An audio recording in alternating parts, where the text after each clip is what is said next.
tahun 1987, IKS atau Industri Kecil dan Sederhana didefinisikan sebagai suatu organisasi yang mempunyai aset tetap kurang daripada 250,000. Industri kecil dan sederhana boleh dibahagikan kepada dua sektor, iaitu sektor pembuatan dan juga sektor perkhidmatan dan lain-lain.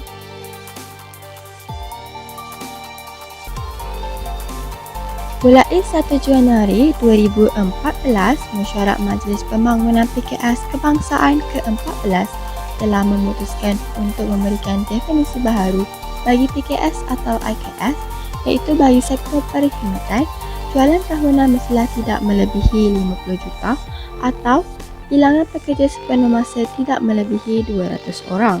Manakala bagi perkhidmatan dan lain-lain sektor, jualan tahunan tidak melebihi RM20 juta atau bilangan pekerja sepenuh masa tidak melebihi 75 orang.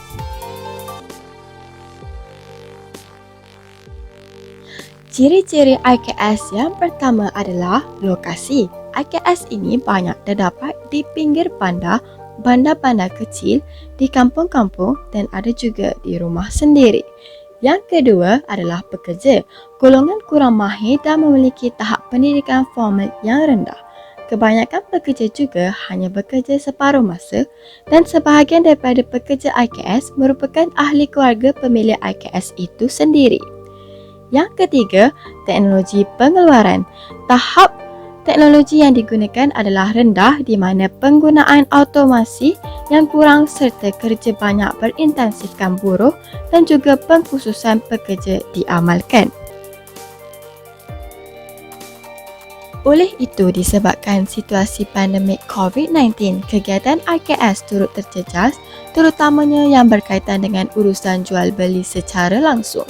Justeru, perlunya golongan IKS ini untuk mengaplikasikan konsep keterangkuman digital sebagai medium perantaraan untuk menjalankan perniagaan mereka. Seterusnya adalah keterangkuman digital. Walaupun kita dikatakan sedang berada di era kemajuan teknologi, keterangkuman digital masih lagi berlaku, terutamanya di kawasan yang tidak mempunyai capaian internet dan memberi impak terhadap industri kecil dan sederhana. Apa itu keterangkuman digital? Keupayaan individu atau sebuah kumpulan untuk mengakses internet bagi mendapatkan teknologi maklumat dan komunikasi. Namun matlamat tersebut tidak dapat dicapai. Keterangkuman digital ini adalah memastikan bahawa semua komuniti termasuk yang kurang bernasib baik mempunyai akses teknologi maklumat dan komunikasi dan juga elemen lain. 5 elemen tersebut adalah berpatutan, teknologi maklumat dan komunikasi yang baik. Kedua, mempunyai peranti untuk mengakses internet. Ketiga, tahu cara menggunakannya. Keempat, mempunyai bantuan sokongan teknikal yang baik. Dan yang terakhir adalah aplikasi dan kandungan dalam talian direka untuk membolehkan dan mendorong kesesuaian diri, penyertaan dan juga kerjasama. Oleh itu, keterangkuman digital memerlukan strategi dan pelaburan untuk menghapuskan masa lampau, pentadbiran struktur yang menjadi penghalang untuk mendapatkan akses internet. Seterusnya, kami akan membincangkan tentang isu keterangkuman digital sosial yang berlaku dalam golongan industri kecil dan sederhana yang terjejas disebabkan COVID-19. Dan salah satu isu tersebut adalah kurang menguasai kemahiran teknologi maklumat. Menurut Chakrabarty 1979, kemahiran dalam menggunakan komputer bermaksud menguasai kemahiran menggunakan sesuatu perisian mikrokomputer dan juga peranti yang dapat menghasilkan sesuatu melalui penggunaan komputer. Oleh hal yang demikian, dalam konteks golongan sasaran yang dipilih, yaitu pengusaha IKS, jelas dilihat bahwa sekiranya seseorang pengusaha IKS kurang didedahkan dengan kemahiran menggunakan teknologi maklumat akan menyebabkan keterangkuman digital cenderung yang wujud. Hal ini dapat dilihat menjadi lebih parah sekiranya berlaku dalam keadaan pandemik COVID-19, yang mana sekiranya pengusaha IKS tidak mampu untuk beradaptasi dan menguasai kemahiran teknologi maklumat, maka dirinya akan jauh tertinggal kerana dapat kita lihat dalam keadaan pandemik COVID-19 semakin ramai pihak menjalankan perniagaan secara atas talian. Selain itu, isu kekangan memiliki peralatan teknologi komunikasi. Menurut Sulaiman 2017, perkembangan teknologi komunikasi dapat memberikan peluang baru dalam perhubungan manusia dan akan membawa kepada perubahan dalam organisasi. Tidak dinafikan sememangnya berlaku dalam kalangan pengusaha IKS kerana selalunya pengusaha IKS mengalami masalah kekurangan modal keuangan. Tambahan pula, dengan berlakunya pandemik COVID-19 ini, banyak pengusaha berhadapan dengan kekurangan permintaan disebabkan Perintah Kawalan Pergerakan, dan ini telah menyebabkan kekangan untuk memiliki peralatan teknologi bagi memastikan mereka untuk terdedat kepada digital sosial adalah bertambah sukar. Isu yang seterusnya adalah isu pengaruh persepsi individu.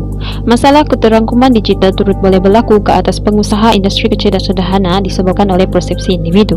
Hal ini dapat dilihat berlaku sekiranya pengusaha itu sendiri berfikiran bahawa dengan menggunakan cara tradisional, perniagaan akan tetap maju dan terus mendapat sambutan sehingga akan menolak pandangan dan juga idea baru, iaitu dengan menggunakan kaedah pemasaran secara atas talian, maka pengusaha tersebut mesti tidak akan ingin untuk menerima perubahan.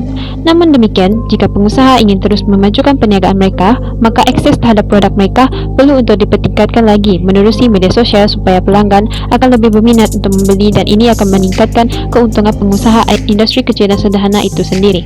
Dari segi bentuk pentadbiran, kerajaan Malaysia sememangnya memainkan banyak peranan dan usaha bagi mempromosikan penggunaan teknologi maklumat dan komunikasi. Misalnya pada tahun 2010 sahaja, penembusan jalur lebar isi rumah di Malaysia sudah mencapai tahap sasaran, iaitu sebanyak 50%. Namun demikian, bagi kawasan seperti kawasan luar bandar, banyak lagi usaha perlu dilakukan bagi memastikan rakyat di kawasan luar bandar turut dapat mengakses kepada ICT. Hal ini dapat dilihat bahawa golongan yang mempunyai status ekonomi dan pendidikan yang lebih baik semestinya akan terdedah kepada ICT dan sebaliknya. Isu yang seterusnya adalah isu jurang digital ataupun digital divide. Menurut Camley 2006, jurang digital merujuk kepada satu konsep yang dikaitkan dengan agihan daripada ICT, yang mana melalui ICT dapatlah dilihat bahawa teknologi akan menghasilkan perbezaan dalam peluang pembangunan antara setiap masyarakat yang dapat mengakses ICT dan juga yang tidak dapat mengakses ICT. Pengusaha IKS dilihat cenderung untuk berhadapan dengan isu jurang digital yang berlaku disebabkan oleh faktor akses kepada teknologi digital. Seterusnya, ianya turut bergantung kepada sama ada pengusaha IKS boleh mengakses teknologi digital atau memiliki kesukaran, misalnya kurang capaian jalur lebar dan juga sebagainya.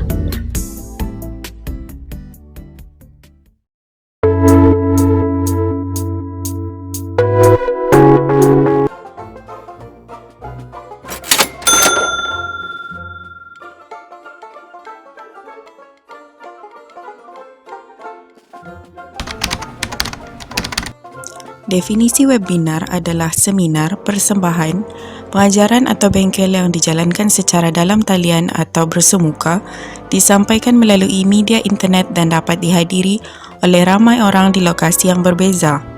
Justru itu, kami mengadakan webinar yang berkonsepkan meet and greet atau bicara santai untuk dijadikan forum perkongsian pendapat dan masalah yang berkaitan dengan isu keterangkuman digital dalam kalangan golongan IKS yang terkesan dengan pandemik COVID-19.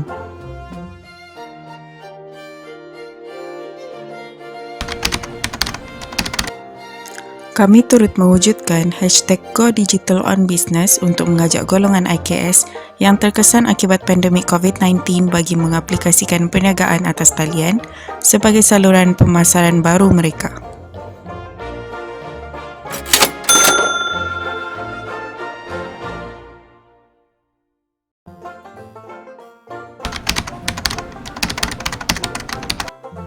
Challenge atau cabaran yang direka lalu disebarkan dalam platform media sosial telah menjadi medium yang sangat efektif terutamanya dalam mengumpul dana ketika pandemik COVID-19. Cabaran ini biasanya sengaja diwujudkan dengan matlamat tertentu, khususnya bagi menarik minat masyarakat dalam menderma bagi membantu mereka yang berada dalam kesusahan. Misalnya, Ahli Parlimen YB Syed Saddiq baru-baru ini telah melancarkan botak challenge bagi mengutip dana.